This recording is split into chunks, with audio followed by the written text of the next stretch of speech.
Chapter 2. Wilbur. Fern loved Wilbur more than anything. She loved to stroke him, to feed him, to put him to bed. Every morning, as soon as she got up, she warmed his milk, tied his bib on, and held the bottle for him. Every afternoon, when the school bus stopped in front of her house, she jumped out and ran to the kitchen to fix another bottle for him. She fed him again at supper time and again just before going to bed. Mrs. Arable gave him a feeding around noontime each day when Fern was away at school. Wilbur loved his milk, and he was never happier than when Fern was warming up the bottle for him. He would stand and gaze up at her with adoring eyes.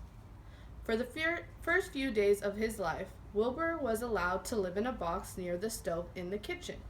Then, when Mrs. Arable complained, he was moved to a bigger box in the woodshed. At 2 weeks of age, he was moved outdoors. It was apple blossom time. The days were getting warmer. Mr. Arable fixed a small yard especially for Wilbur under an apple tree, and gave him a large wooden box full of straw with a doorway cut in it so he could walk in and out as he pleased. "Won't he be cold at night?" asked Fern. "No," said Father. "You watch and see what he does." Carrying a bottle of milk, Fern sat down under the apple tree inside the yard. Wilbur ran to her, and she held the bottle for him while he sucked. When he had finished the last drop, he grunted and walked sleepily into the box. Fern peered through the door. Wilbur was poking in the straw with his snout.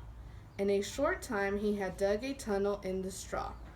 He crawled into the tunnel and disappeared from sight, completely covered in straw. Fern was enchanted.